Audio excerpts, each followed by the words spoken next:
Hi, and welcome to the World Beyond Belief. My name is Paul Marco, and today we have another exciting episode of Techno-Crime Fighter Forum. This is episode 4, and we have our usual suspects here.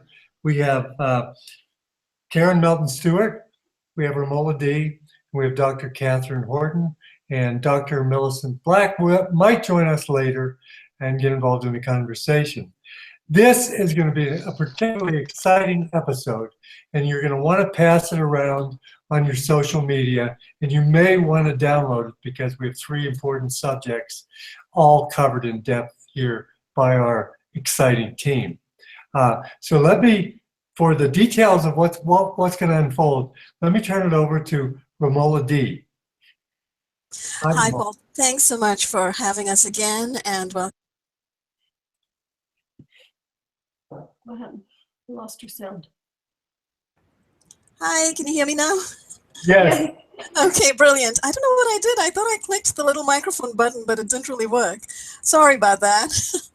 Well, hi everyone. Thank you, Paul. Thank you again for having us on the show. And yeah, we're excited because today we really want to focus on somebody very important in our midst and whose importance sometimes we tend to overlook, but who's really crucial to this conversation and to this whole issue that we are focusing on, and that's Karen Stewart.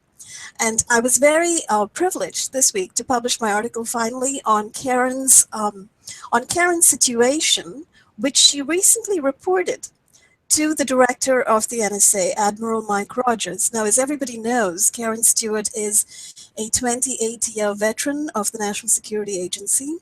She was retired a little bit before her time because of various things that happened at her work spot, which she eventually informed the world and the nation about. And she's been interviewed nationally on many radio shows, many talk shows, very much in the alternative media space, though. And the mainstream media world has, in a sense, kind of eluded her story and not really given her the platform that her story absolutely needs, because the disclosure that Karen offers is tremendous. It's absolutely extraordinary. So in any case, one of the things that, so to go back to Karen's bio, actually, Karen spent 28 years at the NSA. She's an intelligence analyst. She worked as a linguist and as a translator. And many things appear to have transpired during her work career, which point to a form of discrimination in the workplace, which led to a series of actions that Karen took to attempt to discover what exactly was behind the fact that she wasn't given work credit for a tremendous project that she had worked on, and that she wasn't given a promotion that she had been headed toward.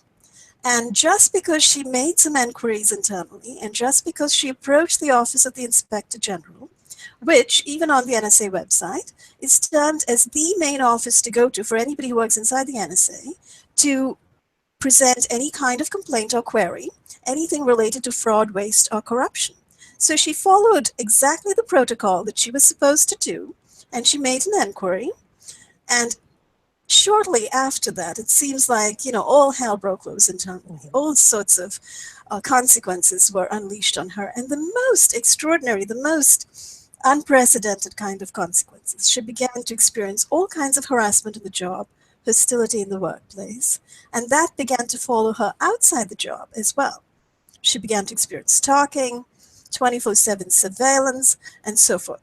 So the whole story is laid out actually in this letter that she wrote recently in December to the director of the NSA, Admiral Mike Rogers, telling him the whole story, the whole situation, because I think much of what transpired took place under the person previous.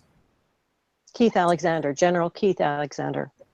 General Keith Alexander, correct. So she was kind of bringing Admiral Mike Rogers up to speed on the entire situation and scenario, and giving him the information that he would need in her case to further investigate her case and to understand what had happened.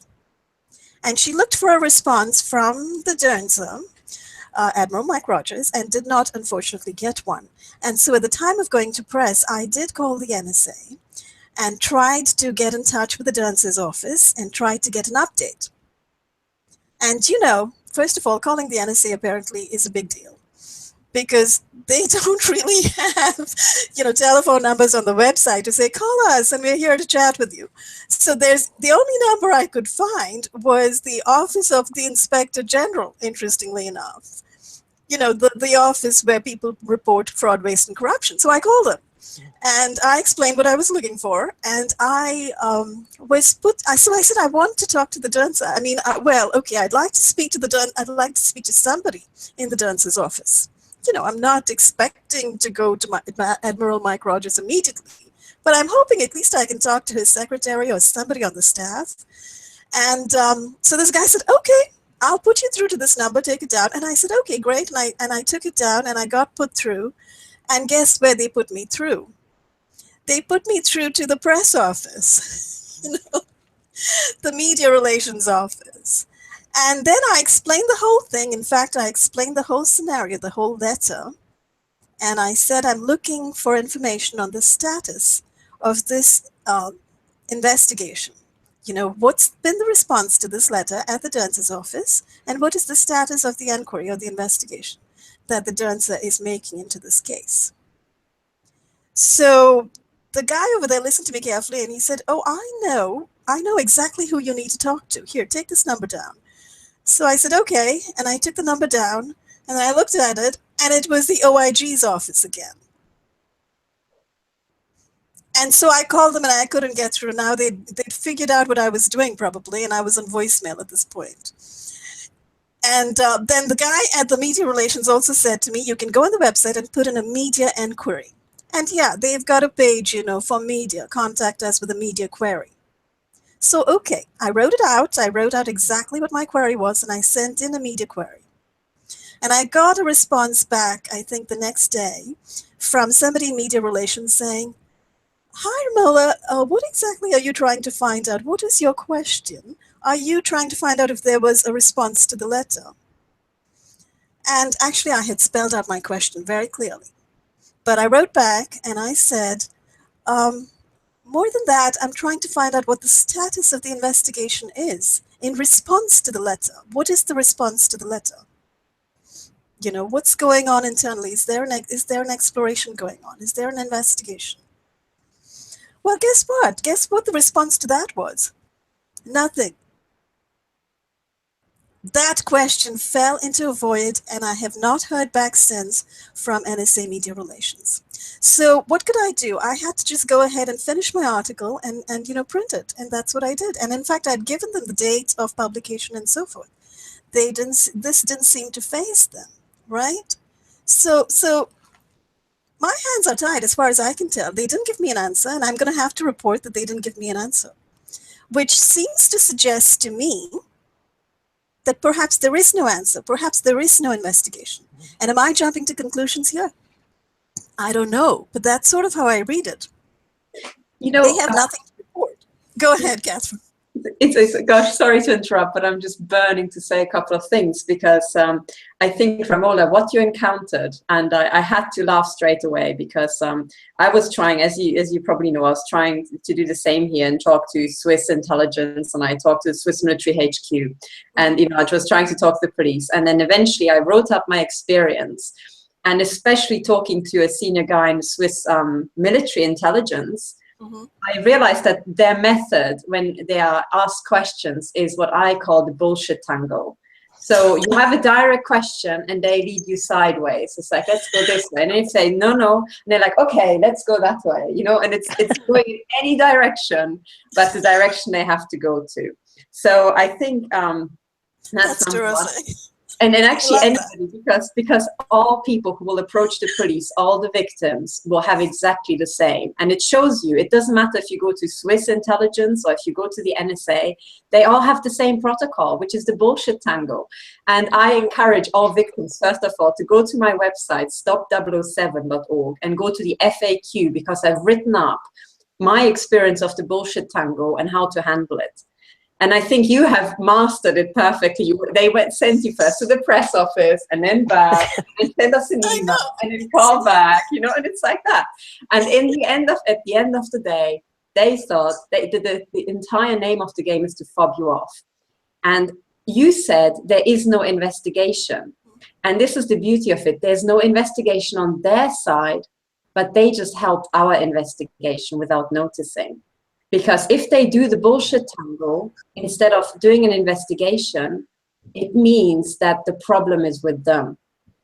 There is something happening with them. They are, one way or another, they are captured. They cannot do the job. So you actually did an in-depth analysis, an in-depth investigation of the Director General's office, and you found, Ramola, that he's still captured. That is actually the outcome of all this.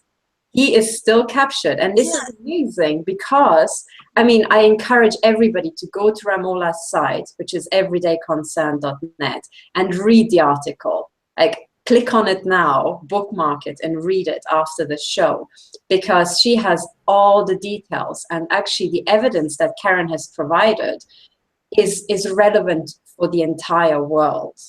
You know, and it's relevant because the NSA handles all our data. And it's funny, Ramola, that you're trying to call the NSA and there's no phone number. You know, I would have thought wherever you are in the world, if you want to get through to the NSA, you just pick up any phone and talk into it. You don't even have to dial the number because the microphone is on. I could have just gone to the wall and started talking, right? Yeah, just open your microwave and talk into it if you've got a new microwave. You know? I just open my laptop and start speaking because they've got the entire house bugged, they've got the laptop bugged, they're watching me on camera. Exactly. You know, they're listening to me inside my car. It's so ironic. They're probably reading my mind. Yeah, exactly. They're reading your mind. Just think about what you're going to say to them. But unfortunately, it's not two-way. You know, it's very one-way. I really miss that. They're the only federal. The comfort of conversation.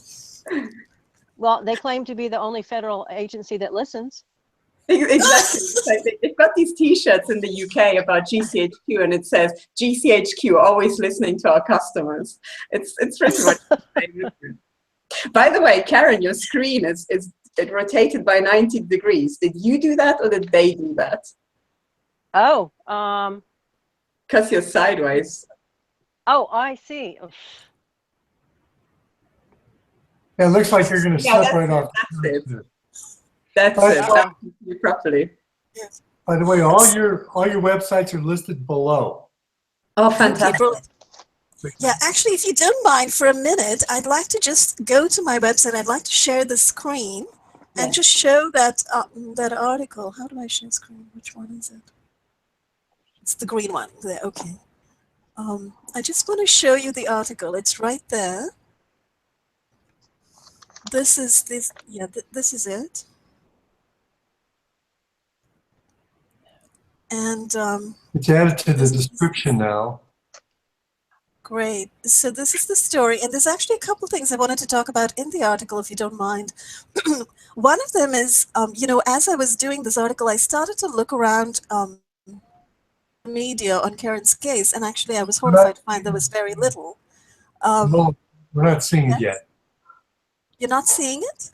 No. What is it? Okay. What happened? Screen share. Oh, I have to hit share. Sorry. There you go. Whoa, there we are. Okay. It's appearing to be infinitely. Click on. That's not something I'm doing. I don't know what's going on. Oh my word. You don't want me to share the screen? Probably. Seriously, because I was able to do this a little while ago, and now I can't. I think what you want to do is you want to minimize the Google Hangouts, because that is the Google Hangouts filming itself on your screen in an endless story. So you just have to minimize the Google Hangout screen where you see us. There's so many of us now. So let me see if I can do that. Okay, minimize the screen. Does that help? Let's see, we're getting Tell her to specify a window. Specify a window. Application. Application. Application window. I see. Okay, I'll try that. Does this work better? Oh, wow, You it's got there. it. You got it. Good. You've got it? Okay, all right, good. Oh my goodness, sorry about that. Great picture. Thanks. Yeah. I'm the dog.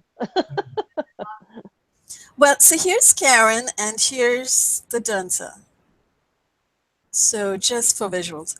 But a couple of things I wanted to highlight in this article really is that, for one thing, I looked around for coverage of Karen in the media and I was hard put to find mainstream media coverage of her case.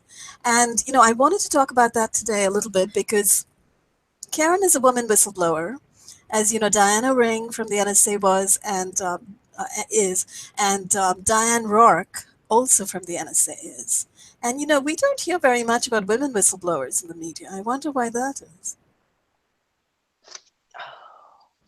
So that's one issue I wanted to point up. And the other thing is I wanted to actually talk about Karen's story, because Karen's story highlights something that most NSA whistleblowers apparently have experienced, that retaliation at the NSA starts with psychiatric evaluations. So as soon as somebody reports something to the OIG or makes an inquiry about something, they're immediately sent apparently to NSA security and sent off to get a psychiatric evaluation from an in-house psychologist. And so there's this sort of pattern of naming whistleblowers psychotic or delusional or paranoid. And other people have noticed this, obviously, other journalists. And there are a couple articles out there talking about how this has happened to various NSA whistleblowers, including Russell Tice, Diane Ring, Thomas Reinbold, and almost so many whistleblowers. And really, Wayne Madsen has written an article where he talks about how this is so much like the Soviet system, you know, the KGB system, where there were psychiatric hospitals, where anyone who was considered a dissident who spoke out against the government was immediately sent off to a psychiatric hospital and committed as somebody who's paranoid and delusional. And we've come to the point in our country today where that is going on inside our topmost security agencies. And those are the kinds of accusations that are being leveled at whistleblowers. And actually, people who are targeted, people who are being hit today by EMF weapons and by neuro-weapons, when making these reports to local authorities, are experiencing the exact same phenomenon, which is very interesting. So it's kind of interesting to see how this this accusation of paranoia is being leveled at people who are reporting the truth. So that's a very interesting aspect, I think, of what is going on, and that is something that Karen highlighted in her article, in her letter to the dancer. And the third thing, of course, is the actual whistleblowing that she did on the phenomenon of stalking and on the phenomenon of assault with EMF radiation. So. You know what, Ramola, I actually, as you were scrolling down, I was looking at the evidence that's up there, and I really encourage everybody to read the article, not just once. They should read it, I think, 4 times, over a period of a week, because there's so much in there. And I don't think people quite understand how, well, I think the people targeting Karen understand how important she is, but I don't think the world understands how important Karen is, because the 3 aspects you mentioned are actually bombshells, absolute bombshells. So number 1, let's start with the with the actual the fact that she is the only NSA whistleblower who's also talking openly about this microwave or electromagnetic weapon system with which people are assaulted, which comprises the gangstalkers, which are the equivalent of the death squads, the CIA death squads in Latin America. It comprises a satellite system. It comprises electromagnetic, guns hidden in cars, that zoom around town. There is a fully integrated electromagnetic warfare system that's turning on everybody. And nobody publicly admitted that apart from Karen. So as one website put it, this is bigger than Snowden. And Karen is bigger than Snowden. That's why she's silenced. But that it doesn't even stop there. But that's enough already. She is actually the biggest whistleblower we have, which is why they keep her the quietest, you know, because I think that's absolutely right. yeah, and just to point out, there are two things actually about it. It's wonderful that you mentioned these the psychiatric hospitals and the psychiatric evaluations that have been weaponized. They have been falsified and they're used as a weapon to silence people. And the drawing the parallels to communist Russia is fantastic, because communist Russia at the time, what many people don't realize, was actually under a foreign takeover. That's why. It was meant to be taken over by a foreign power that was financed by the bankiers. The entire communist takedown was a takedown of the Tsar and the asset stripping of the Tsar. And the communism that followed was a big exercise in asset stripping. And they could only pull it off by silencing the intellectuals and the whistleblowers. And then what you have to do as a systems analyst, if you see the same pattern again, you have to think, what if the same process is at work again? What if there's some sort of foreign takeover of the US happening? They have to silence the indigenous American people and their whistleblowers, especially those in the intelligence community, because they would see things first. You know, and how would you do that? You would do it with the same template as they did it in Russia. So that's bombshell number 2. Right? That's bombshell number 2, but it doesn't even stop there, because Karen's story, if people read it carefully, has bombshell number 3. And this is why Karen's case indicates the biggest threat to national security in the US and the world, because it affects the NSA. Because if people read her story, it started off that someone else took the credit for her work, for her prize-winning work. But who took the credit? It was a woman who was sleeping her way up through the ranks of senior level NSA. Now, if it's plural, this is an office romance. This woman did it professionally. That sounds like a honeypot to me. That sounds like a big fat honeypot to me. So when we have weaponized psychiatry, like in communist Russia, which indicated a foreign takeover, combined with a honeypot, getting the senior staff at the NSA, you know, as you always get men, which is by their phallus, then it means that she is, and that's true, isn't it? That's what happened. There is some sort of foreign infiltration of NSA. In other words, the NSA is in deep capture.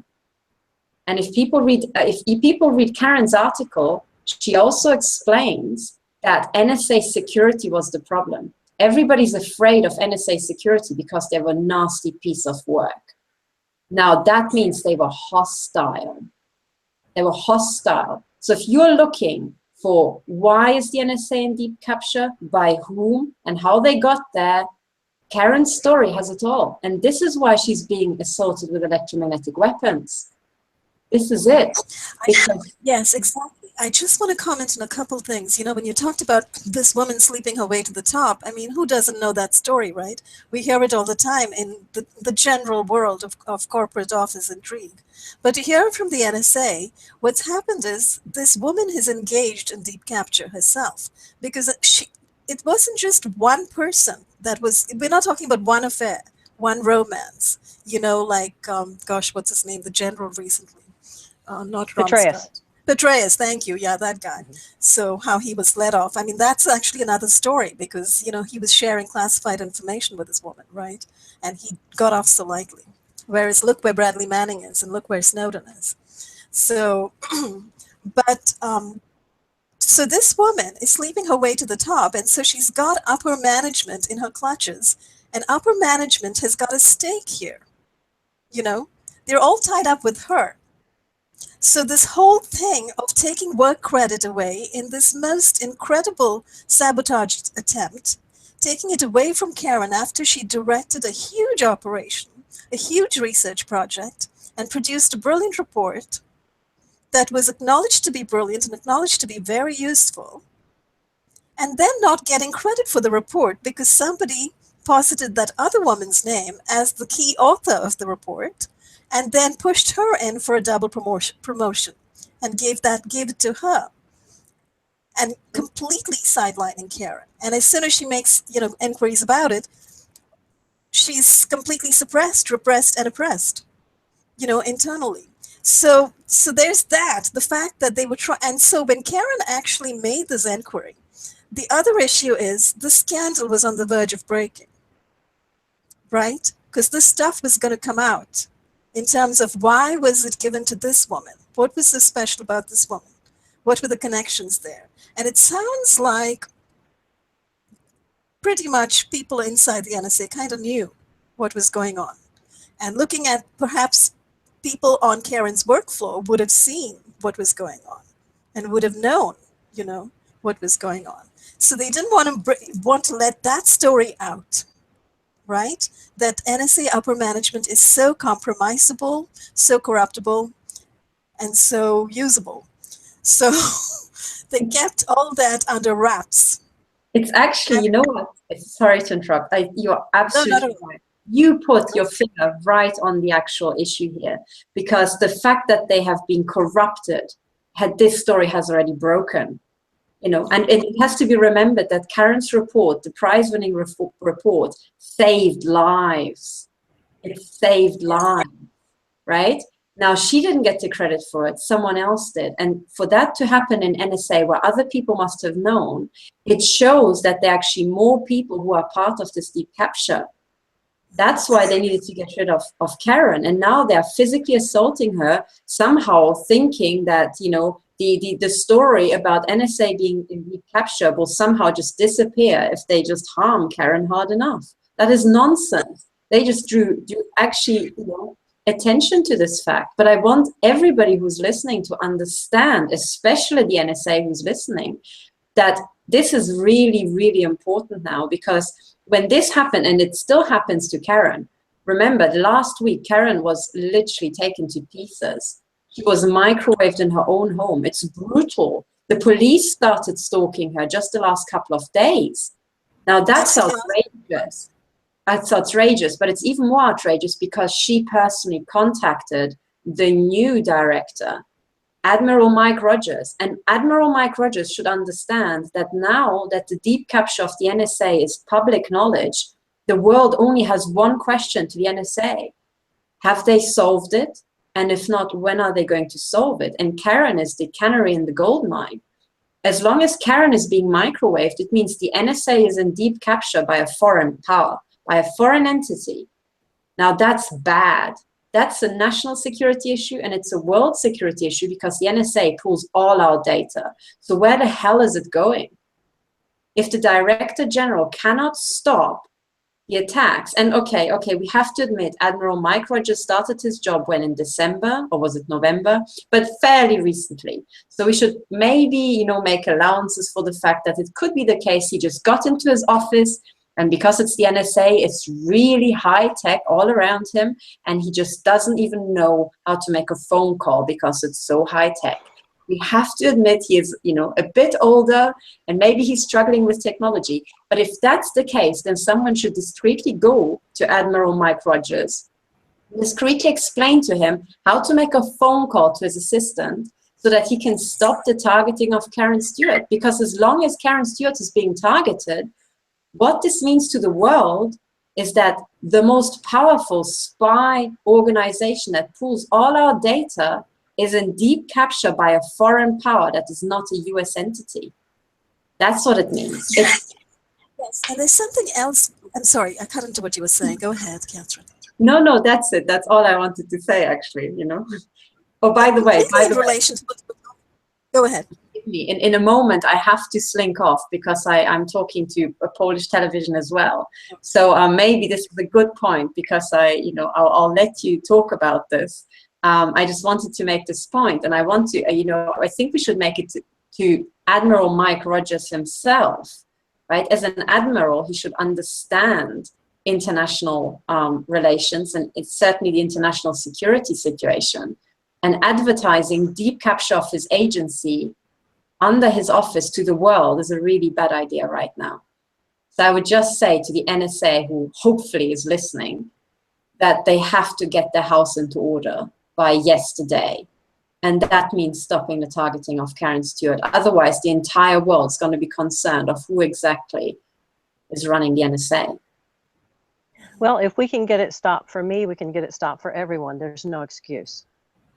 Yeah. I mean, Admiral Mike Rogers, he is a Navy admiral.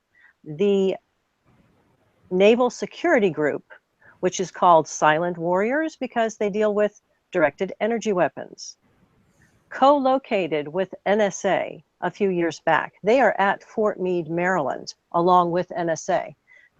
And he can't talk to somebody at Naval Security Group co-located where NSA is? All right, does he not have permission from what kind of boss? Who's running Admiral Rogers? That's it. That's exactly it. Because if he can't stop your targeting, it means someone's running Admiral Rogers, and whoever's running Admiral Rogers is running the electromagnetic warfare system that's global. That's what it means. That's what it means. And he has to understand that right now, things are rather tense with China and Russia for obvious reasons. So if somebody else is running NSA, you know, everybody needs to act, because someone who we don't even know who that is might be kicking off World War III through Admiral Rogers, or heck knows, you know. So all I just want to say, you know, a message from Europe to everybody who's listening, we're watching carefully, because I think if World War III kicked off, it would get rather hot over here, you know. And this is why we are all watching carefully what's happening to Karen Stewart. And if those thugs who are cruising outside her home, and typically are within literally 50 meters of her home when they shoot at her, and they can't be stopped by the NS-frickin-A, then something is really amiss in the US intelligence community, and they have to get their house into order by yesterday, basically. Otherwise, we're all gonna die, you know. Well, the whole scenario, I mean, really points up the fact that, you know, you're right, our intelligence agencies have been invaded on the inside. It's a sort of a Trojan horse scenario, you know. We've got people now inside our government who are acting against the people of America and against the government, against legitimate government, you know. So we've got now the situation of deep capture, as you say, that's very internal. And that makes it all the more hard. I mean, it comes back to the whole deep state, right? It comes back to the whole conglomerate, the network of criminals, really, who are working from inside. Just to continue Catherine's analogy with Soviet Russia, you know what happened to the people in Soviet Russia? I think 60 million of them were slaughtered. Yeah. And they starved them to death. That's how we killed them. So this should be a concern for everybody. If you're not targeted, you're targeted. You know what I mean? Yeah. Exactly, exactly. Because what we're seeing now with NSA is the precursor to genocide. That's exactly it. It's a rerun. Someone is using the template they used in Russia, the template they used in China, because China had the same thing. You know, millions died. And when they're using this again with the most powerful organization that's pooling all our data and knows exactly where we are 24/7, that's an international concern. So Karen Stewart's targeting is an international issue. Yeah, it's like the biggest topic. You know, It is. And actually, the kind of disclosure that Karen offers the world is huge. As you said, and this is something I wanted to point up too, Catherine, and thank you for pointing it out, is that it's bigger than Snowden. It's not just the NSA tapping our cell phones and our landlines. It's an electromagnetic covert weapon system. It's stealth warfare against the world. It's like our utilities have been taken over. Our infrastructure in our cities are taken over. There are things such as portable directed energy weapons. You know, the information is there in military documentation, and Karen is actually offering us that kind of awareness from her own experience. And so what she's pointing to is this incredible network that's been set up to as a tool of mass genocide, you know, through microwaves, and people don't even know it. So there's a whole system, plus there are so-called non-lethal weapons being used at the level of law enforcement, at the level of the FBI, at the level of NSA security, and at the level of, you know, the whole civilian proxy army that they are using through the fusion centers and so forth. Absolutely. And you know, and it's linked via cell phones, linked via little electronic devices, transducers, sensors of different kinds, and you know, the whole idea of implants as well, microchip implants and nanotech implants that, you know, nanotech, of course, neural dust raining down on us and so forth. And Biobands. In a sense, it's what Karen blew the whistle on, and the electromagnetic warfare system is the reason why the NSA is collecting all our data, it seems. It's to take us out. It's to know who to take out. Exactly. When they are in deep capture, as they obviously are, you know, then that's dangerous. That's an international issue here, because we don't know who they're gonna take out. You know, journalists have been dying. Journalists are still dying. Police officers are dying around the world. Math prodigies have been dying. And somebody is taking people out systematically. You know, and from now on, we have to analyze every single heart attack, every single brain tumor, you know, and all these things that are happening in key investigators, because they can be caused by this weapon system, and it's active, and it's using NSA. It's using NSA. So literally, you know what, Ramola, you should call the NSA every day and say, we need an update now. Because as you know, as we figured out, the world has saturated with agents. They have infiltrated our embassies. All our embassies are spies. That's why the German ambassador didn't help me.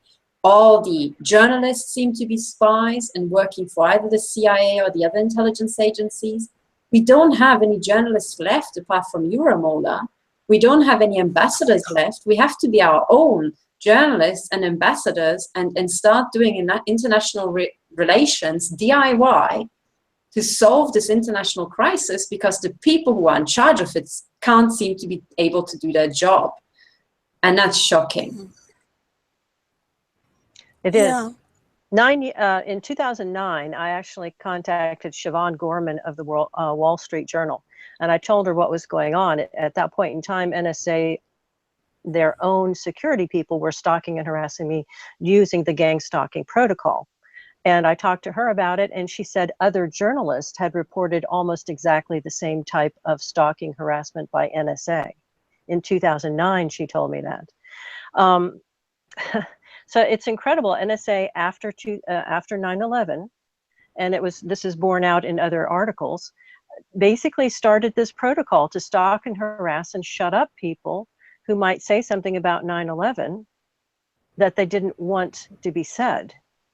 All right. After 9/11, you have to understand, a lot of people understand this, but for those people who don't know, after 9/11, NSA started looking inward at the United States.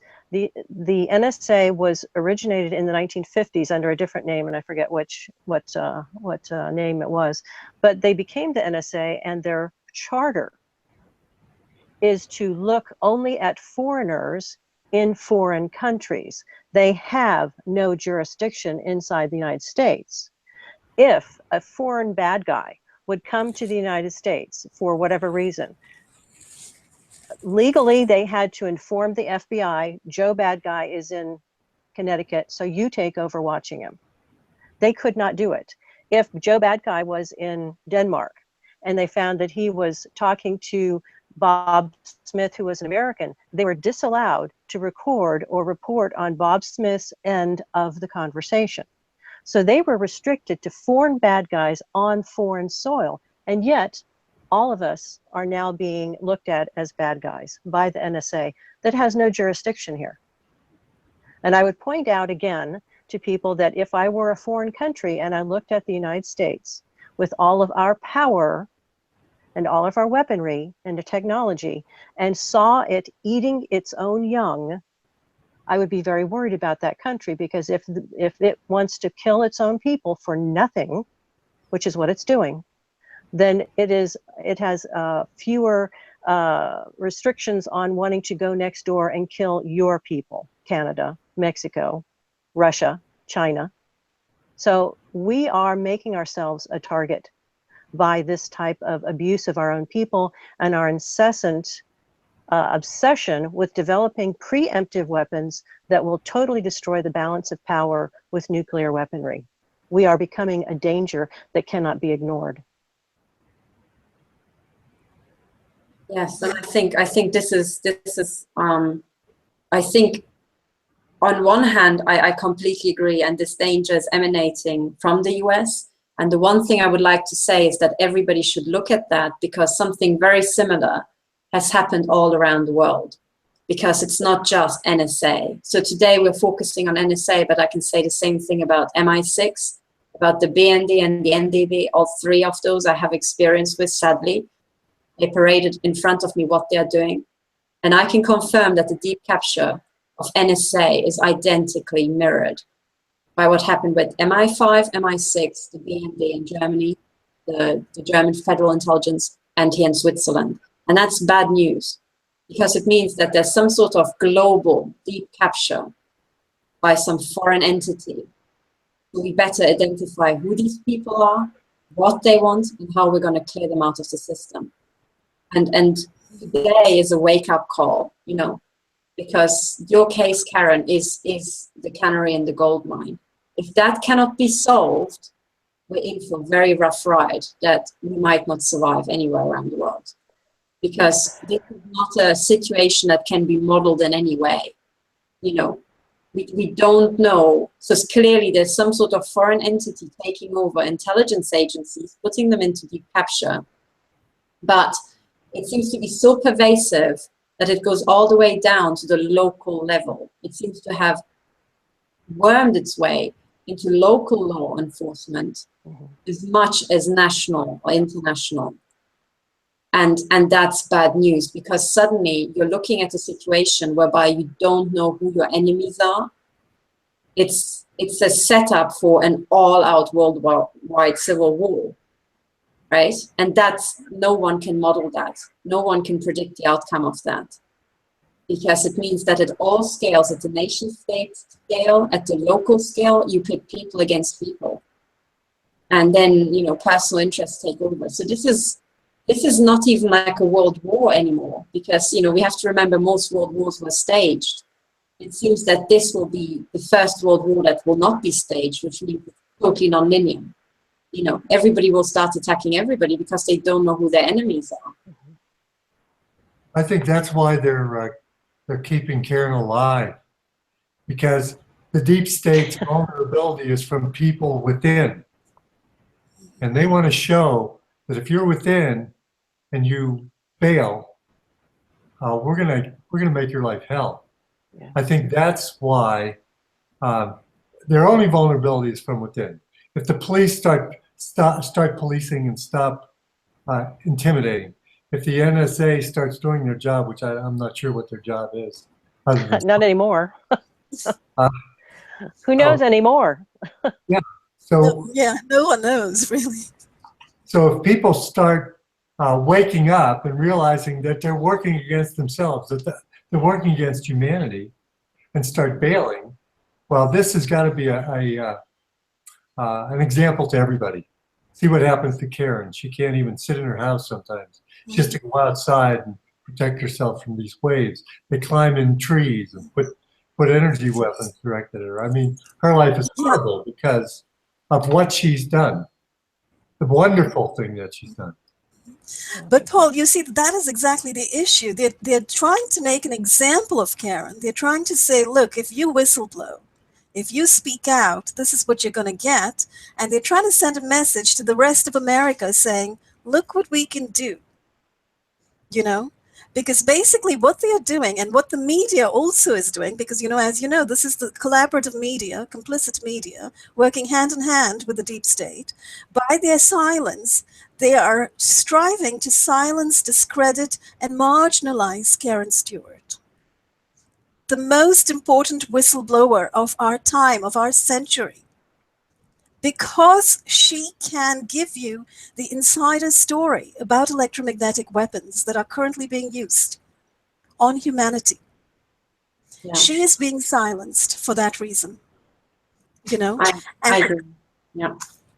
Sorry, just one sentence. I just have to get in one sentence sideways, and I have to make my excuses because I have to go. I think that's absolutely right. And you know what Paul said and what you said is 100% right. They are silencing her for this. I think had they left Karen alone, the world would not have woken up to how important she is. So their strategy entirely misfired.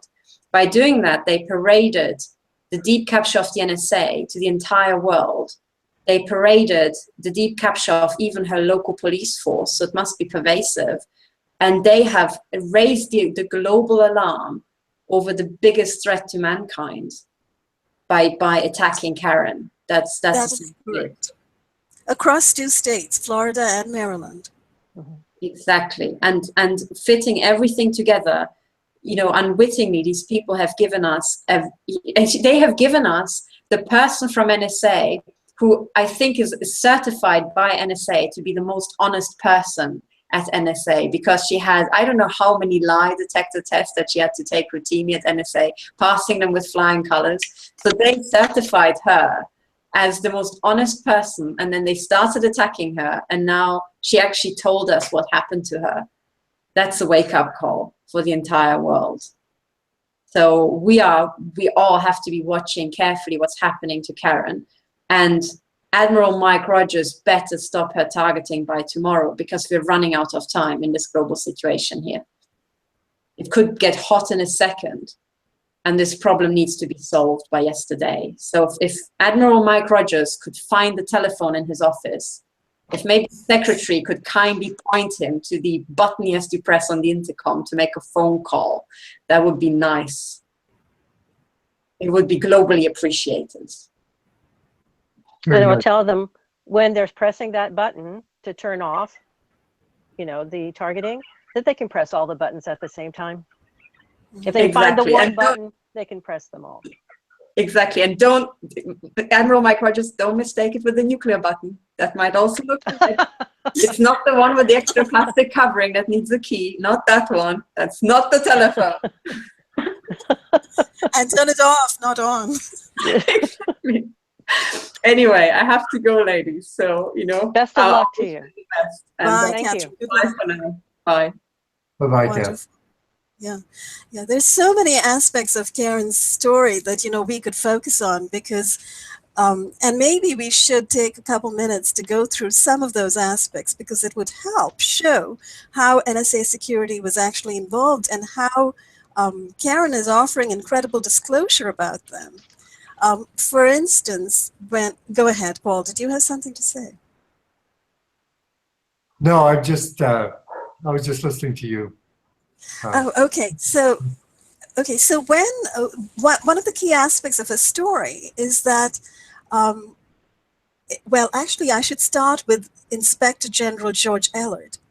And that really is how I started my article, because last year, George Ellard was fired. He was fired by the DERNSA because of a case of whistleblower retaliation. He actually retaliated against somebody inside NSA who worked, I think, in financial services or something. He didn't give this guy who had reported corruption, internally in the NSA. And then this person started to be sidelined. I don't know the name, because when I looked up the articles, there was no name that I could find for this particular whistleblower. So, right. So I could not. Yeah, I've forgotten. I have seen his name. I just have forgotten it. Oh, okay. I apologize. Oh, that's all right. But it's not being reported. His name is not in whatever coverage is out there, from Shadowproof and all those places. So some guy from the NSA who came forward and was a whistleblower. He reported corruption. And then he was sidelined. He wasn't given a project. He wasn't given work, in a deliberate attempt to sort of move him out of the organization. And that case, for some reason, came to the forefront and caused the firing of Inspector General George Ellard. Now, Inspector General George Ellard was the IG in charge when Karen was working there, and when Karen was presenting her complaints and her requests for an investigation. So in a sense, a great deal can be laid at this particular IG's door because he did not respond to her requests. Right? Isn't that right, Karen? Yes, I contacted a liaison with a new office. I had moved from the incredibly evil office at Weapons and Space, had laterally transferred to get away from them.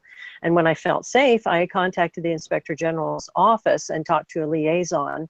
I believe his name was Mike. And I told him my story, and I told it to him in generalities, just as a summary. And he said, well, that's exactly the type of thing that we're here to investigate. So gather up the names and the particulars of what's going on, and then I will get back to you, or get back to me tomorrow. So I did. I got time, date, person, all the names. And then when I gave it to him the next day via email, he ignored me. So I ended up calling him and saying, did you get what I sent to you? And within 24 hours, he had become insanely hostile. And I couldn't believe it because we had had a nice conversation. I had even suggested to him at the time, I said, what I think would be wise in this case is if you, as the Inspector General office, went to Weapons and Space and said, we'd like to review all of the internal resumes for the people you just promoted in 2005 and 2004, just for an internal audit. And then I sent him a copy of my internal resume that had been submitted but pulled. And so I said, here's my resume. If this particular person, Margarita, if her resume has plagiarized mine, then we have a problem, because I can prove this is my work. This is my 6-month series of intelligence reports that my bosses told me estimated had saved 2,000 lives or more during Operation Iraqi Freedom, during the invasion. So I said, this is a way to go in and take a look and see if her resume upon which she was promoted bears no resemblance to mine. Then there's not a problem. So this avoids calling people names and accusing them. And he said, I like that idea. So he left the first phone conversation, claiming to want to take action and do things the way that I had suggested. And a day later, all of a sudden, he tells me he went to the Inspector General with my case. The Inspector General says, we don't care why anybody's promoted because it's all subjective. So they had no interest in hearing my story at all. And then when I insisted that it had validity and that it should be investigated, the next day he was leaving my office, my new office. He was coming out of the manager's area, and he seemed very furious. And so he left the office, and I talked to my management. One of my actual office chief came out and talked to me, and she said, Karen, why are you pursuing this? And I looked at her in shock, and I said, justice? And at that, she turned around and went back into her office. But it was after that I started noticing that I was being investigated and maligned, slandered, and very overtly stalked inside of NSA by security personnel, men. And then they took it outside to following me back and forth to work. And then more, going into stores, et cetera, as if I had done something wrong by asking why credit for my work and given a double promotion. Oh, why has this happened? And that brought the whole house down on me. And I think it's very significant that, you spoke to this person at the IG's office, and the first time you spoke to him, he was super receptive. He was very open to your story. He was very interested in doing the right thing, the thing that he was hired to do and investigate. your story.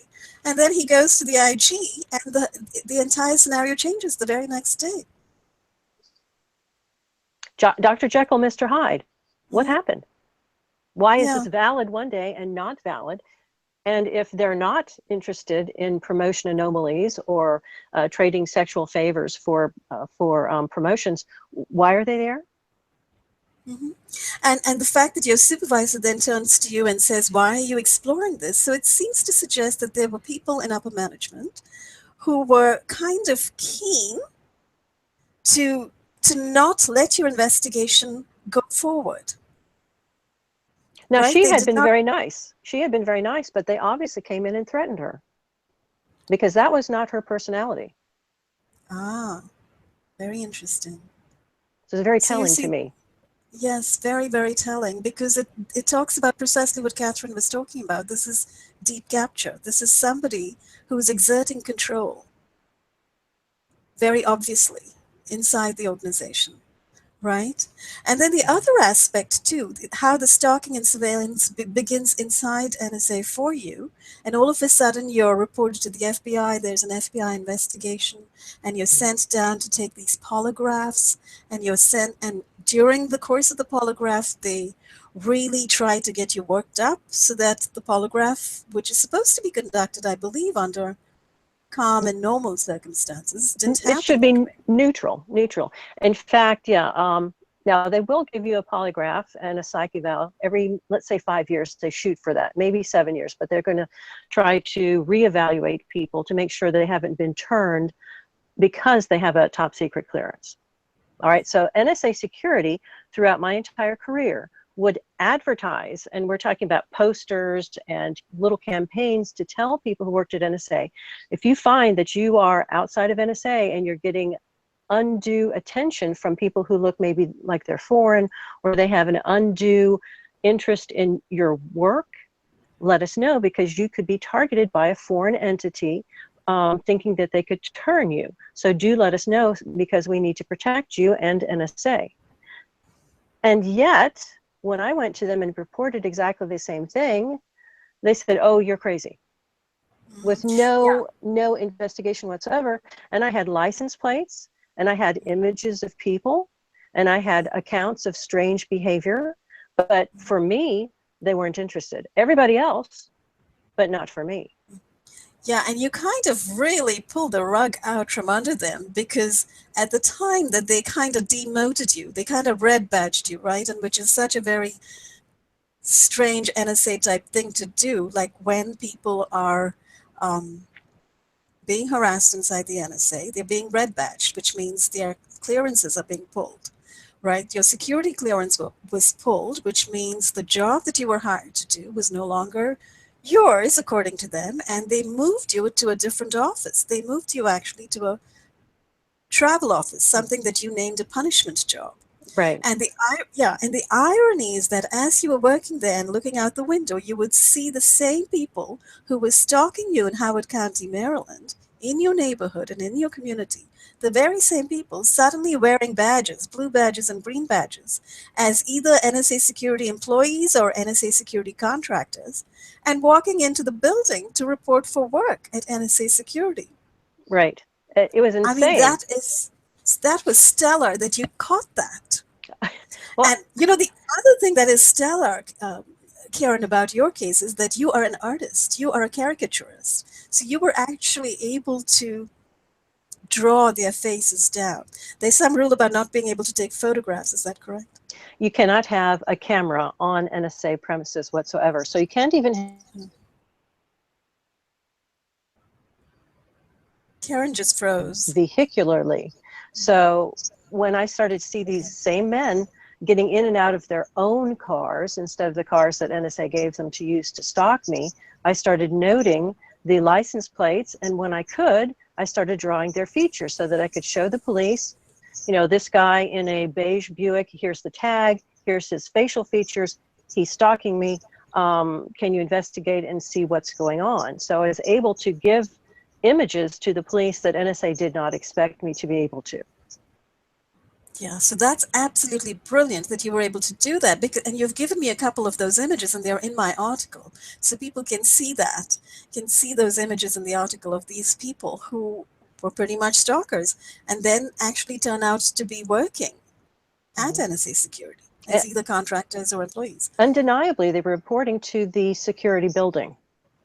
Mm-hmm. Voila, you know, Amazing, proof. amazing. Yes. Absolutely amazing. And so when you reported that, that was when NSA Security said, you need external psych evaluations at this point, and they sent you out into the community to go find a psychiatrist and get an evaluation and start getting treatment. That was their big idea. Right. Because they badly wanted to name you mentally ill. Right. Being mental, well, okay, I'll refrain from comment at this point. I'm missing Catherine for the Greek.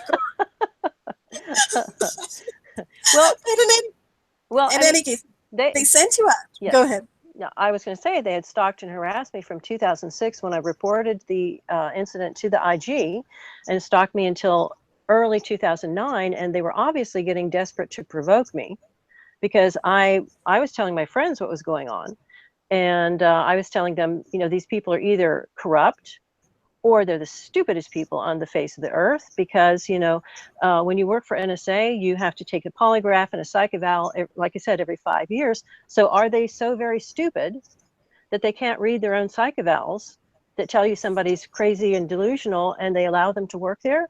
Or is there nothing wrong with the psych eval, and they're trying to say that once you report something that makes you crazy, and therefore, you know, you need to have your clearance revoked and be fired? Well, in 2009, they were getting desperate to provoke me, so they started doing things like they had poisoned, like I said, a beloved family pet, a beautiful 13-month-old Newfoundland male named Sam. Poisoned him with a neurotoxin. Neurotoxin. And that is probably one of the most horrible ways to go that I can think of. Okay, so they did that, and then they started doing what I called coordinated aggressive driving attacks on me in between home and work, trying to scare me, trying to make me have a car accident, trying maybe to hurt me or maybe to kill me. So at that point in time, I went to my newer management that I'd been working for, you know, about 3 years. And again, they liked my work. We had a good relationship. We would joke back and forth. But when I reported this to them, they apparently had been told to, if Karen Stewart tells you anything, just report her immediately to security. So they reported what I was saying, because I said, look, this is a farce. They've been investigating me for 3 years, which means they've been harassing me for 3 years, because if I had ever done anything wrong, I'd be gone. You know, the FBI would have picked me up and taken me somewhere, but I haven't done anything. So they reported that I was reporting them to security. I was called down to the office of William Zephyr, all right? And he informed me, oh, because you've reported people following you and stalking you, we're pulling your clearance. We're sending you to the travel office to work on paperwork for TDYs and things like that. And there was no, what's your side of the story? There was none. You're just gone. Oh my goodness. So I was sent away. I didn't even have time to clear off my desk. I just was sent, you know, to the travel office. And there you're treated like a pariah, because people are told this is a bad person, you know. And at that point in time, like you were saying, I started noticing people parking near my car, you know, in the same parking lot, who were going to the travel office, and those were my stalkers. There was no doubt, absolutely no doubt. So I gathered information, went to the Howard County Police, and said, these people have been stalking me. And I made the mistake of saying that it's employer stalking. I should have just said stalking, and you investigate and you tell me. But so that was a mistake on my part. But NSA NSA Security was told by the Howard County Police that I had tags and images of people from NSA who were stalking me. And I would say within a day or two later, I was called down by NSA Security, and they said, we want to hear your side of the story now. I said, really? You've taken me out of my job, and you've put me in a red badge status, and now you want to hear my story, you know? And they said, well, yes. So I told them what was going on, and then the person basically went to, I think she went to one of the psychiatrist or the psychologist, tried to go to her, to the same person who had threatened me, saying, if you don't basically shut up about the promotion theft, we're going to go back over your psychiatric evaluations over the past 20 plus years and find a problem. Yeah, and I think that's huge, by the way, and I hope I emphasize that in my article, because for a psychologist to sort of really go on the record, because you are the witness, you're the reporting witness at this point in time, she's actually telling you to your face, you better drop this inquiry, you better drop this investigation, or I'm going to frame you. Yeah. Now I'm going to go back in your file and find something, I'm going to make a big deal out of it, and I'm going to frame you as psychologically inept, as paranoid, delusional, or whatever. Right, right. And every single test that I took was outsourced to be graded. So how they were going to do that, I don't know, but every single test I ever took with them came back perfectly fine. In fact, when they basically said, well, we'll go back to the police. So the police tells NSA that I know that it's them stalking me. I have proof, not just that I think it is, but I have proof. So NSA then comes and does the interview and says, okay, after the interview, which I thought should have cleared me up, except I suspected they really didn't care about my side of the story at that point anyway. But after that, I was told, well, now we think that you're crazy and dangerous. Really? Now I'm crazy and dangerous? And we need to take you... Well, that really shows the extent to which they were afraid of you at that point, because they recognized you were an incredible threat, both as, you know, a reporter and as an artist, being able to capture images of these stalkers. Oh, they didn't like that at all. In fact, I bet. every so often I would know that I was passing somebody in the hall who was part of this, because they would do this.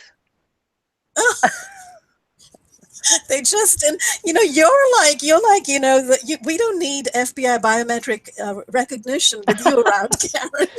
You just need to take a look at her face and you've got it down and you can put it down on paper. I mean, you have an incredible talent. Well, thank you. I appreciate it. I found it hilarious when people would try to walk past me going, hello, good day.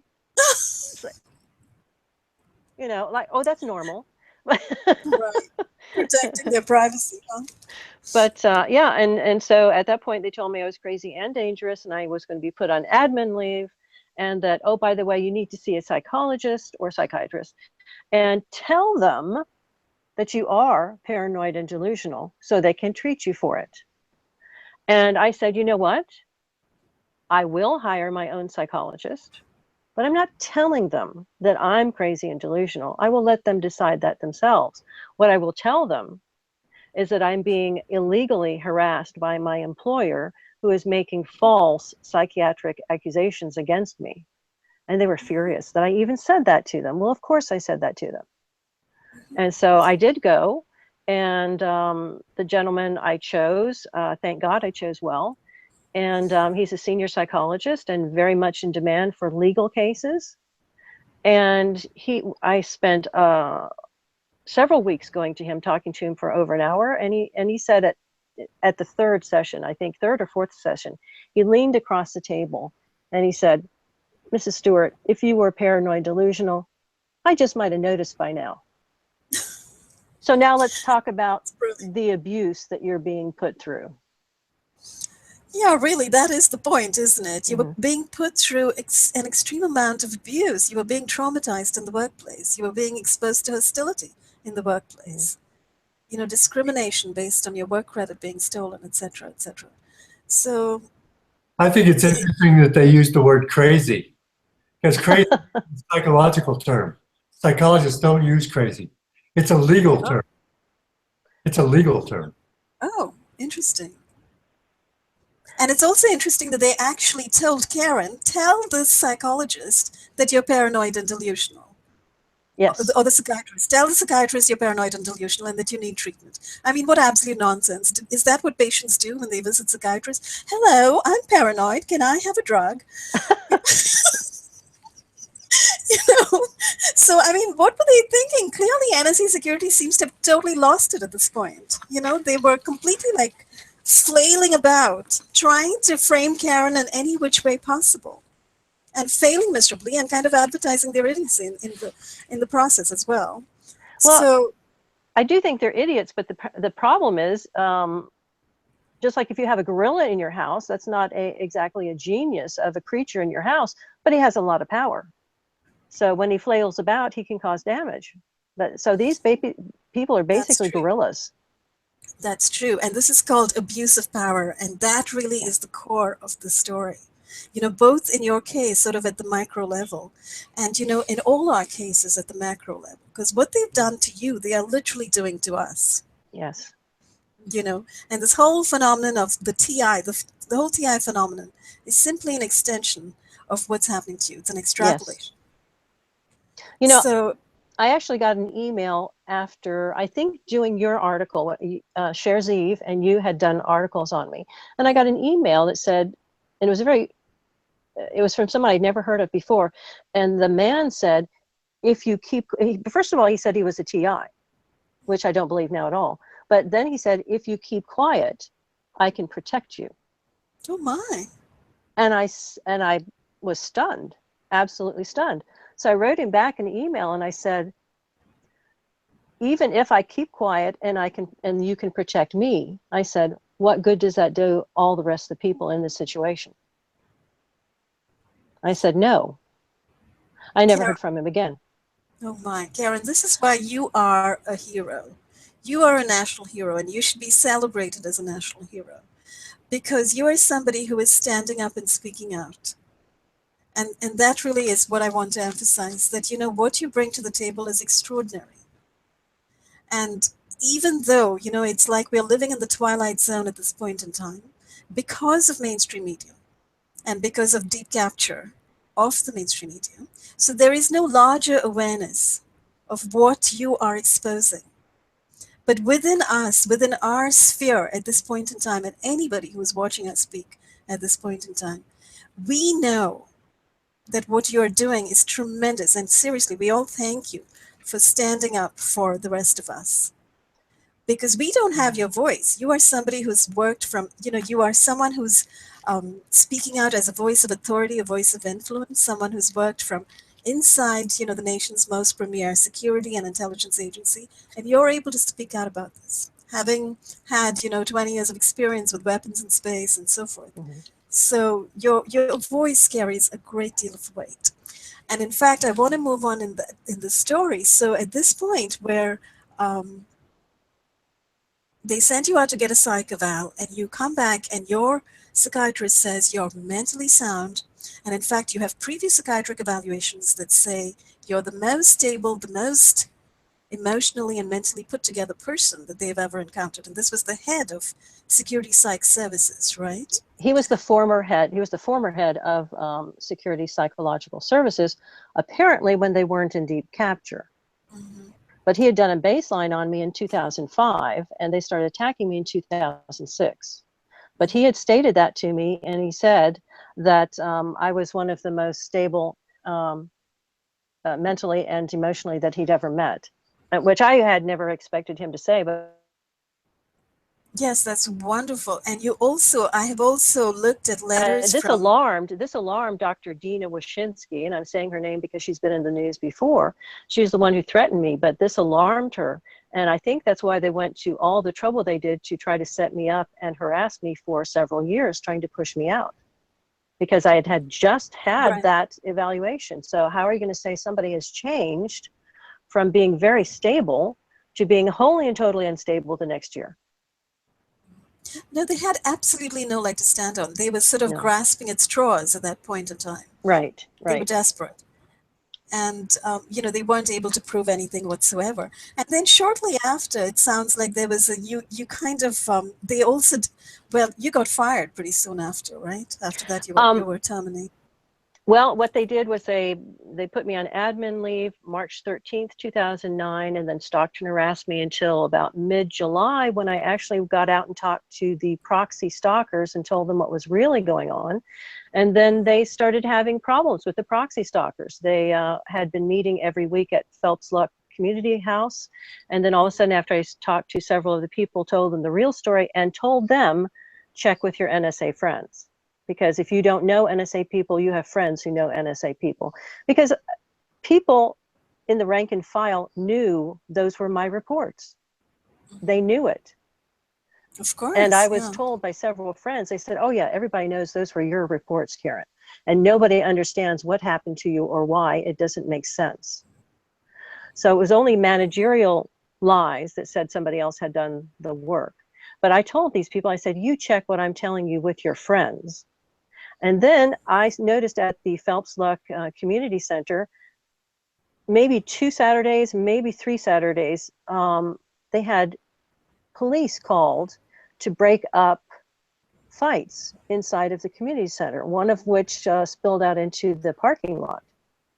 So these people were basically approaching NSA and maybe Howard County Police saying, are you lying to us?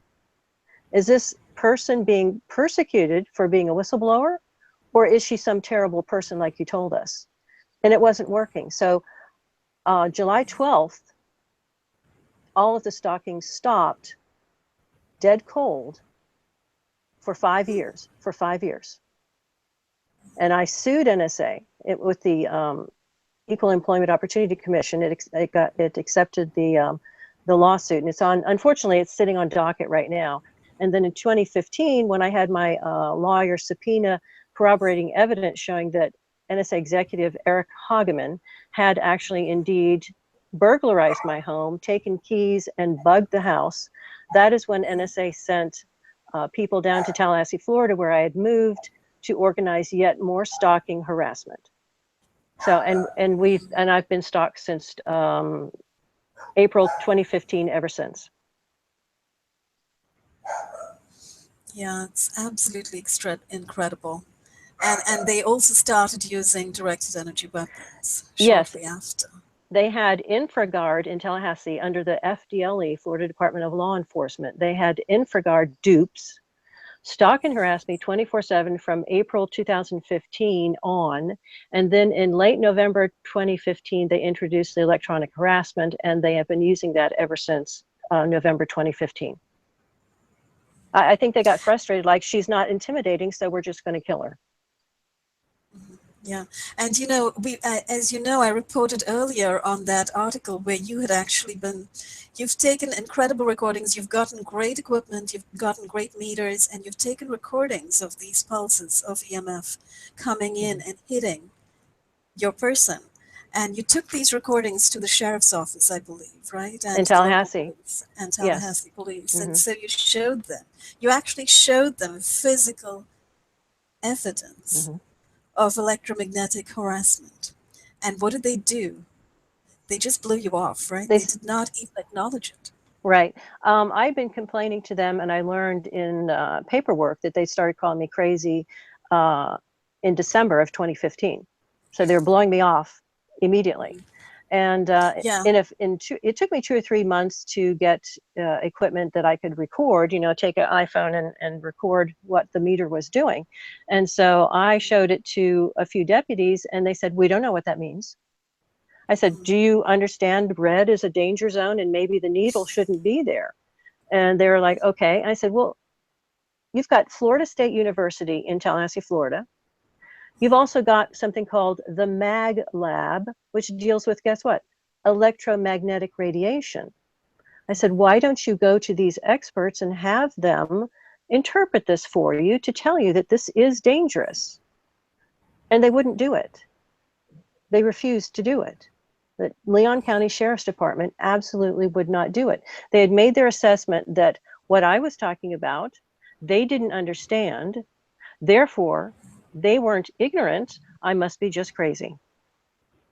You know, this is really hysterical because it's like they didn't understand, but they're being informed of an expert in their vicinity whom they could very well go to for corroboration or for advice. And basically, they were taking a stance, and that stance was, we're not going to listen. So that's really interesting when local law enforcement takes that stance in this day and age, when everybody knows we're living in an electromagnetic soup anyway, with cell towers and cell antennas. Do you know what I mean? So we're living in a different time period. Electromagnetic radiation is a fact of life currently in today's society. And so if a person complains of electromagnetic signals of an excessive nature coming into their homes and actually engaging in pulse behavior, because that's the difference. This is not ambient EMF that any of us are reporting. We are reporting pulsed EMF that's very directional and that is actually impinging directionally, as if in a beam on specific bodies, on specific human bodies. So for them to not at this point appeal to an expert just kind of points up that this is not really an error on their part, but is an act of deliberate volition. It's an act of deliberate stonewalling, of deliberate obstructionism. Yeah, that's why they call it a police state. It's not a government. Right, exactly. It's a police state. So Yeah, I guess so, because the police sort of closes the door. It's like, you can't go further. Here's what we are going to say, and this is our word, and our word is going to run, not yours. Right. If we say the sky is purple, the sky is purple. What another interesting incident was, I got frustrated with the police, and I said, you know what? The fire department should have hazmat equipment. So I went to the fire department nearest my house in Tallahassee, and I brought the meter that I was using, and I brought a video showing the meteor doing this. And it obviously was going into the danger zone. And again, that means it was pulsed. And so I showed it to the people at the fire department, and I said, this is a reading taken at my house. And I said, what do you think of that? And they said, oh, that's not good. And I said, well, do you have a hazmat team? They said, well, we have a guy. And so they said, well, let's follow you out to your house and we'll see if he can come and take some readings on his equipment. I said, that would be great. So they call somebody, he meets us out there. Well, he's got a Geiger counter. I said, that's not going to measure anything. That, electromagnetic radiation is non-ionizing, and a Geiger counter will only measure ionizing radiation, which if he measures ionizing radiation, we're all in trouble, And so when we're discussing this, the fact that he doesn't have the proper equipment and he's supposed to be hazmat for Tallahassee, a sheriff's deputy comes out who's a senior, and he tells the fire department people, don't pay attention to her, leave, she's crazy. Well, they came out because they saw a video of the meter reading that alarmed them. How does my sanity affect a meter reading that's videotaped, and clearly videotaped at my home because I was showing where I was taping it? So they took their orders and left. Yeah, it's amazing how this word crazy keeps popping up. It doesn't, isn't it? It's how they've been kind of instructed. Mm-hmm. This is the modus operandi, to call anybody crazy who mentions the word electromagnetic radiation. And it's a real joke, given what's going on, given the fact that this stuff can be actually measured on a meter. We're talking about basic physics here. Well, was my meter crazy? Yeah, really, that is the question to ask. Well, that is the question to ask. I also called the Florida Department of Law Enforcement Forensics Unit, and I told them separately. I said, I have, I introduced myself. I said, by the way, I have a meter that is showing me that there is electromagnetic radiation pulsing in this area of Tallahassee. Could you come out and measure it and make sure that your meters are saying the same thing and interpret it for me? And the man on the phone, I think his name was Jason, he said, well, electromagnetic, that sounds like the feds. I said, really? He said, yes. Let me check and see if I'm allowed to do anything about this. And he got off the phone and said, he said he would call back, but he never called back. And he never answered my calls after that. So he admitted to me it had something to do with the feds, that they were doing something out in my neighborhood that they were told to stay out of. See, that's very interesting. I've actually, considering that I've heard a few stories from other people, yes, people have told me that it's about the feds. Local police have told them it's the feds. So, in your case, what's really interesting is that you're here in Florida. You've moved from Maryland, and then you actually hear about the feds coming down to pay Tallahassee a visit, right? And you heard that talking to somebody at the sheriff's office, or was it the local police? You found Sheriff's office. the sheriff's office. And you Right. found out that the NSA and FBI had made a special visit. They were escorted from the airport to the spot very close to your home, right? Not very far at all. Yeah, and they were setting up something, doing a secret exercise or something? Yes, a neighbor of mine and I had heard very strange booming sounds, almost like fireworks, but no fireworks. And it was happening about at dusk. So and we lived on a lake. So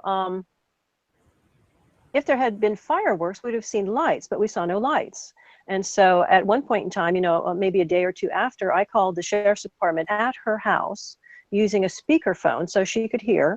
And I said, oh, by the way, what were the booming sounds at Lake Jackson on such and such a date? And the sheriff's deputy said, oh, the NSA and the FBI made a special trip to Tallahassee to go to the Phipps property because they are conducting a secret exercise. And I said, really? He said, yes. The Tallahassee, the Leon County Sheriff's Department, we met them at the airport out there. They flew in on a special cargo plane, and they've had Humvees that we escorted from the airport to the Phipps property because they're conducting a special secret exercise with the FDLE.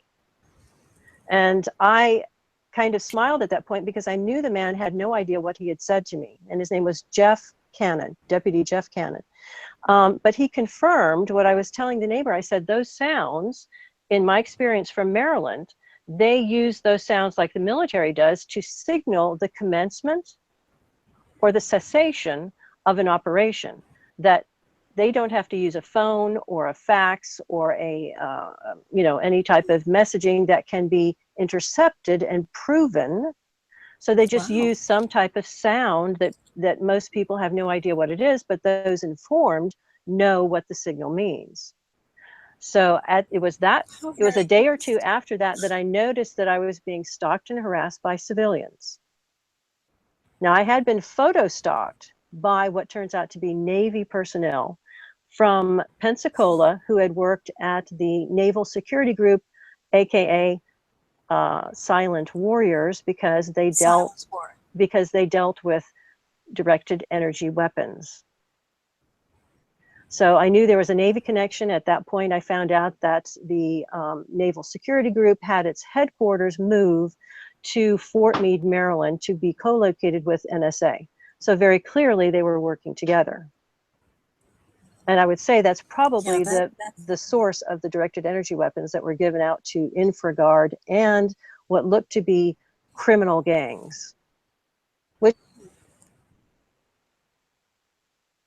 So that it was kind of spearheaded by Naval Security. Directed energy weapons? Naval Security is running this.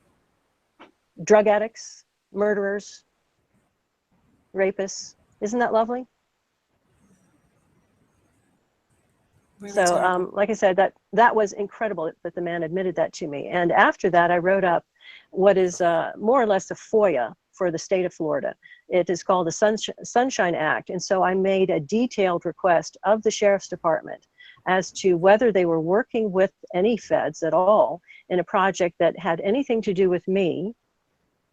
And I submitted it. And the Sheriff's Department refused to answer it unless I paid them $2,000 to go through their files and look for information. Oh my goodness. Well, very clearly, I could not afford to pay anybody $2,000 to do their job. Really? I mean, Right. That's exactly what the Sunshine Act or the FOIA request program is all about, that, that they respond to public requests for information. But clearly they're using, I know, even in the general federal space, they use that. They use this fees thing to put people back a little bit. Yeah. To hold people back. $2,000. I mean, originally it was 1,000 something or other. And then when I inquired further, they raised the price to 2,000 and above. But clearly it was so extraordinary that NSA and FBI would come and engage in a secret exercise literally on a neighboring property. And at the time that this is happening, not only are you being stalked, you're being hit. right? Were you hit at that time with weapons? You were hit at that time, right? Well, in April of 2015, after my lawyer subpoenaed new damning evidence against NSA for my lawsuit, that is when they panicked and sent people to Tallahassee, apparently to tell the FDLE that I'm some kind of terrorist or who knows what. So at that point in time, it was directly in reaction to the subpoena. It was very clear. And then several months later, after I would make fun of these people, had a little shop on Cafe Press where I could make up my own bumper stickers. So I was sticking it to them, so to speak, you know, and so apparently they didn't like the fact that I was psy-opping their people right back. And in late November 2015, they decided to go with the electronic harassment. And that was the first time that had ever happened to me. And it has not ceased, but for one time, which is when I went to the Florida Department of Law Enforcement and asked to talk to the domestic terrorism unit made up of Mr. Kennedy and Annie White. And oddly enough, it was during the time inside FDLE that the directed energy weapons were not hitting me. I think because they weren't going to hit their own people. I had gone to the sheriff's department, I had gone to the Tallahassee Police Department, and they had hit me nonstop visiting both those places. So apparently they don't care about their lesser people. But once I went to the FDLE, it stopped cold and did not restart until I left the FDLE. See, that's so interesting that you went to the FDLE and you kind of experienced a cessation of these symptoms that are distinctly related to EMF pulsed radiation attack, you know, which can be traced to through-the-wall surveillance devices, which we know now that our police departments have.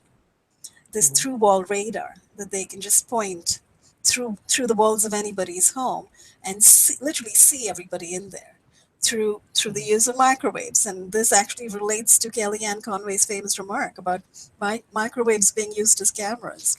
She didn't realize it was microwave radar that she should really have explained as being significant in the scenario. You know, that's what is being used now, these devices, through wall surveillance. So, and what they do is they use pulse Doppler radar. So there could be a connection. Yes, I'm going to have to move. My phone is dying, so I'm going to have to plug it in. So I'm just going to move. Sure. I have to go plug it in. So pardon me. Yeah. So in any case, I think at this point, you know, Karen was experiencing the kind of EMF attacks that many of us have faced ever since we engaged in a little bit of activism or a little bit of speaking out or a little bit of writing. Or a little bit of reporting corruption in our communities. So, I think just to interject something here. This is a great story, and I'm going to send it to everybody I can to try to get coverage on this story. This is the hottest story since Snowden. I really believe that. And we need that to would get be this great. But another thing we need to, we've got about 20 minutes left. We need to emphasize, okay. I think, tell me if I'm wrong, we need to emphasize the tsunami campaign because we need to keep people focused on that letter writing, the email stuff. So when we're finished talking about Karen, and honestly, she's got so much to say, we could do 14 interviews.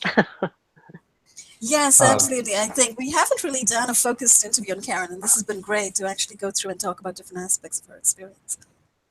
Karen, I can see you so much better. I think initially I was just seeing sort of part of your head, and I wasn't sure if it's my laptop or what. Oh, sorry. I had to go somewhere else and plug in, so you're in my messy office. Well, that's okay. We can see your whole face now, which is good.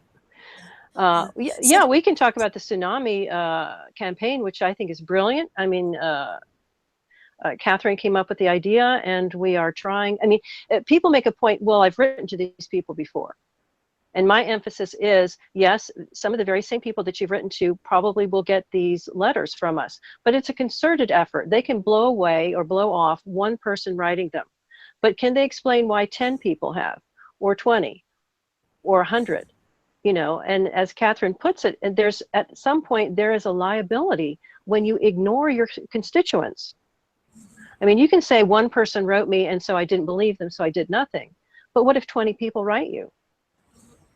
Exactly. Why is that nothing? Yeah, it's not. You know, It's so not nothing at all. It's corroboration. It's confirmation. right, exactly. Well, And so I say it's worth the effort again. You know, especially, and I tell people, no matter what you think of the new president, it is a regime change. So it's very possible that newly appointed people will care. So it is worth contacting them and saying this all over again, because if you don't do it now, when are you going to do it? This is the time. also, this is phase one in Catherine's campaign. She's got follow-on activities that depend on this being done, that depend on these municipalities being put on notice. You have been warned, you have been told this is what's going on in your constituency. Yes. So to move on, we need to do this thoroughly. Yes, absolutely. And this very first phase is so vital, because basically what we are doing is we're kind of doing a reprise of what many of us have been doing individually for years. You know, we've been writing to our senators, to our representatives, to the local city council, to the mayor. We've been writing to the governor general, to the governor, the attorney general, etc., and going nowhere. You know, our letters have been falling into a void. We've written to the ACLU. We've written to Amnesty International. We've been reporting these horrific 21st century crimes using EMF and neuroweapons on people. And we are being met with major stonewalling, complete ignoring. So at this point in time, it's literally a reprise of actions we have all taken before. But the great big difference is we're doing it together. And because we're doing it together, as Karen says, you know, we are creating a kind of a wave of awareness and deliberate notifying. You know, we're putting the word out there. These are literally notifications to officials in the year 2017 to say, look, this is most definitely going on. We're here to report it. And now that we've given you our witness, you cannot come back and say later, when this all comes out, because it is most definitely coming out, truth will out in the end, inevitably. When it all comes out, you cannot go back and say, we did not know, because we are telling you right now. You know, this is literally genocide brewing in their backyards, often brewed by them. With them deciding who lives and who dies. How dare they? How dare they? Yeah, this is supreme. You know, this is not life. Yeah, it is. It is. Well, the one thing I'd like to add is, you know, Catherine does have multiple levels for this campaign, but something that is also brewing are other people's efforts to out the fact that, yes, there are certain people making money on killing us using weapons, et cetera, and testing out gases and all that type of thing. But on the local end, people are taking out trust funds, insurance policies, claiming us to be relatives or employees. And then when they do succeed in killing us, then our deaths will pay off properties that have been taken out in our names that we never knew of. So that is also brewing. You know, and that will be a perfect follow-on to this. Yes, that is major bombshell. That's explosive. That's incredible to learn about. And if there are indeed people who are uncovering this kind of information, that needs to be reported. You know? It does, and it has, in one location, it's been reported to the FBI. We'll see what they do with it, because it will be continued to be reported if they do not put its teeth into identity theft, insurance fraud, murder. There's another angle to it, so I'm glad to say. But it's horrifically depraved. The entire program is depraved from head to toe. Absolutely, that is absolutely the right word. It's depraved. It offers this image of people who are absolutely perverted, who are running these programs. who are destroying people's lives, destroying people's bodies, and totally trying to take over human brains as well. Yeah. Because there's a huge neurotech Yes. aspect to this that we haven't really been able to get into this time. We'll have to do it another time. But I see Millicent is sort of trying to get in. So. Right. No. Hi, Millicent. Hi. Hi, Millicent. Hi. We were We're so talking glad you're about, joining everybody. us, Millicent. Millicent will be featured next week. Yes. that's right. She's got a very important story, very important.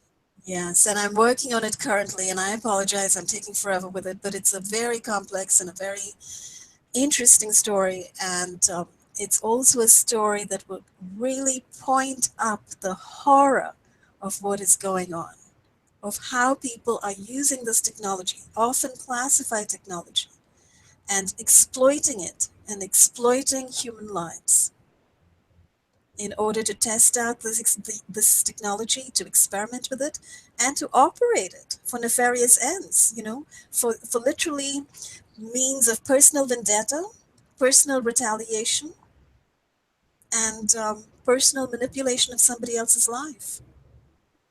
So Millicent's story is going to be very, very important in the national narrative. And, I'm so glad, Millicent, that we are that we've been able to that you're coming forward, that you're really open to publicizing your story, at this point in time. And so I'm really happy that I'm working on it, and that next week we'll be able to talk about it in great detail. I'm glad that you are working on this too, because my mind is one of those who is being sought to be controlled totally. I seem to be hooked up to what may be a blue brain computer or part of the blue brain project. And it's miserable. It's miserable having someone else trying to control your every thought. It's upsetting when they try to define your reality to you in an attempt to make you what they decide. I'm so glad that that's not what God decided. And so I continue to fight for his plan for my life, and to reject those who want to do things or use me in ways that God never intended. Absolutely, and I commend your courage and your sense of self, because ultimately those are the things that we have in this fight, because we are living in a time of history when neurotechnology has come to a state of being used that's simply extraordinary. People have no idea to what level neurotech has come today. And that's also because of mainstream media. Media keeps awareness of neurotech down to the minimum. Even mainstream neuroscience has come to an extraordinary level today. And, we're really talking about black bag operations and black ops and special access projects and classified neurotech that is being used against people. We're talking really about an extension of MKUltra in the present time period. And we're talking about remote behavior modification and remote brain modification using the techniques of electromagnetic radiation modification that MKUltra discovered, through their very many experiments. So it's actually extraordinary that this stuff is not being talked about in mainstream media. These are the stories of the 21st century. And mainstream media has lost its opportunity to cover them entirely, leaving us in this space, to cover these stories and to cover this awareness.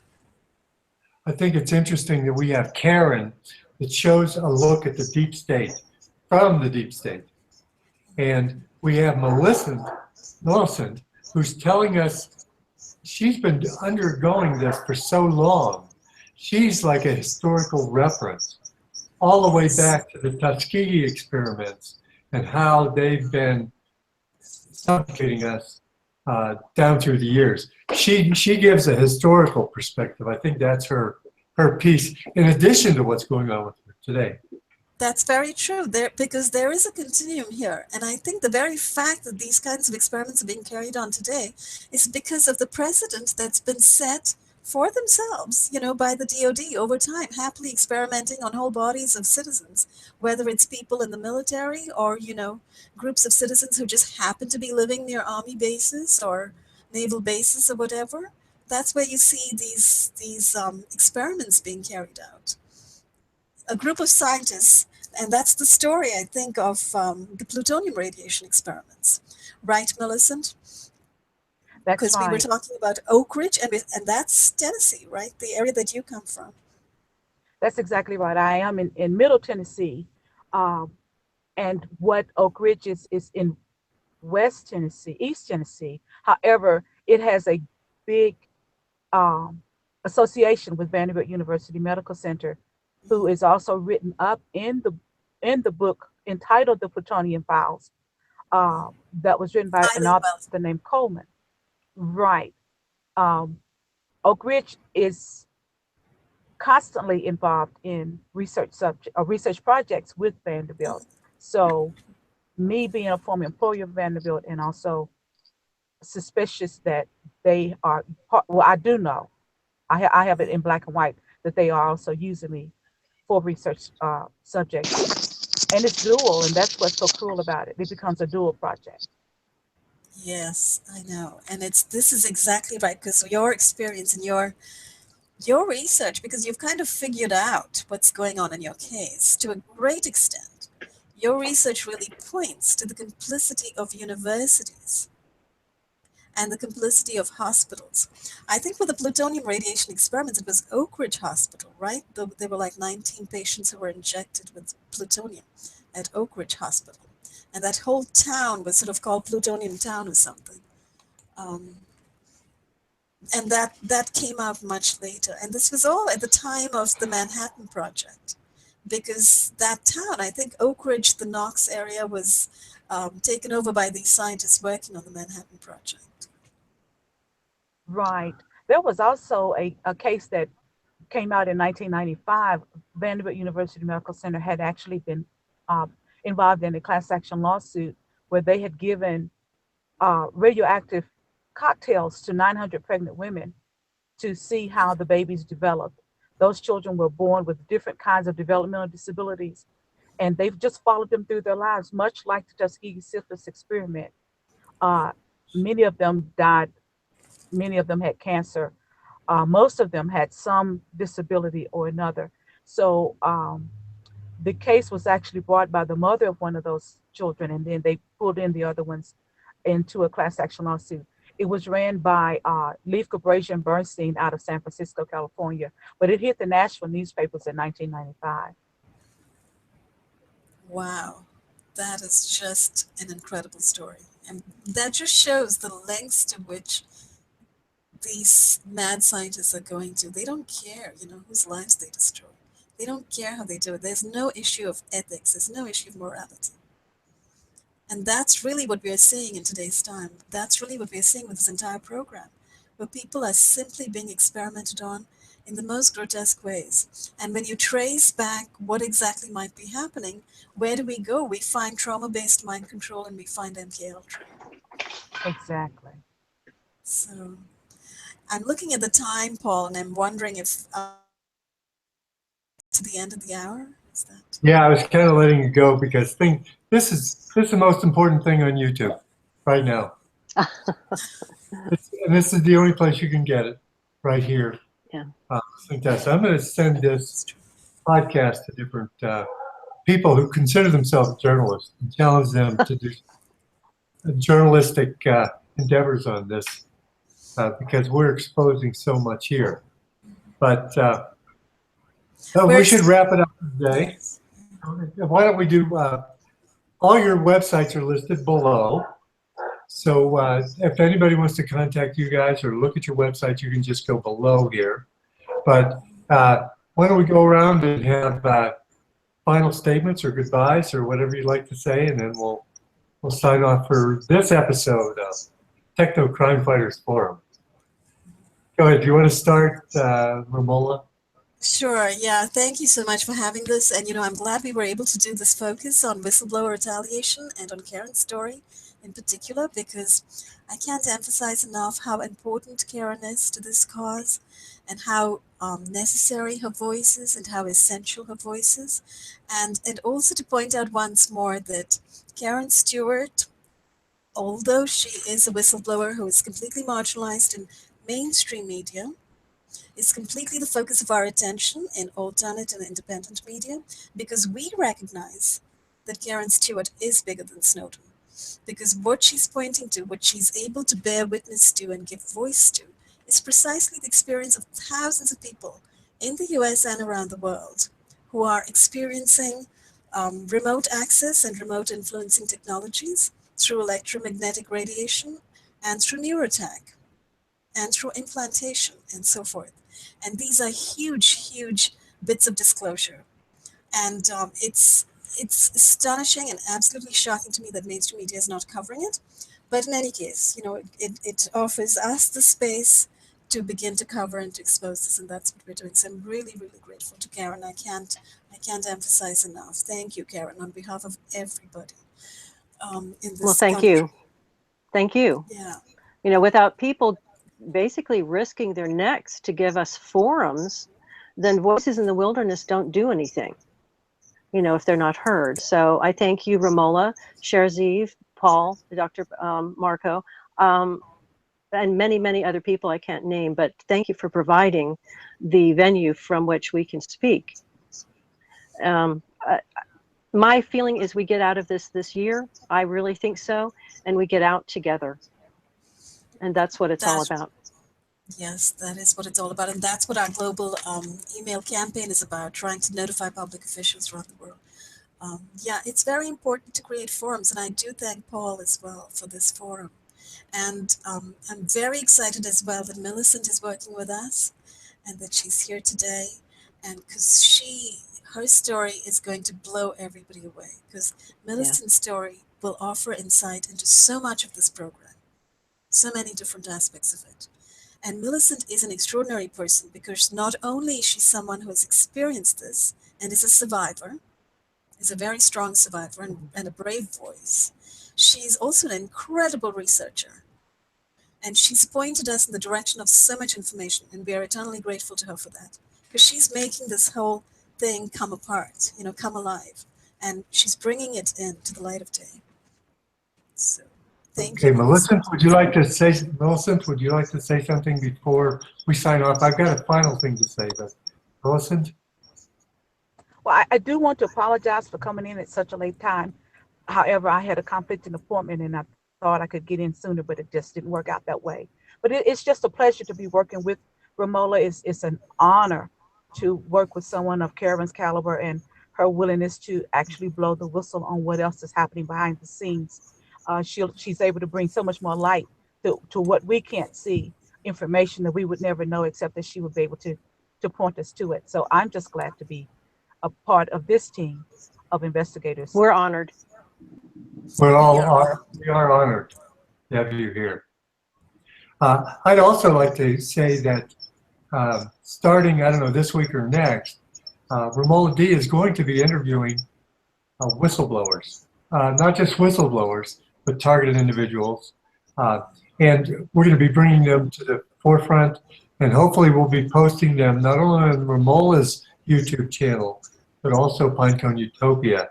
So listen to them, spread them far and wide. This is how we stop this atrocity from continuing. So thank you very much, team. It's always wonderful and inspiring to be with you. We'll talk to you next week. Bye-bye. Wonderful. Thank you. Bye-bye. Thank you. Goodbye. Bye-bye.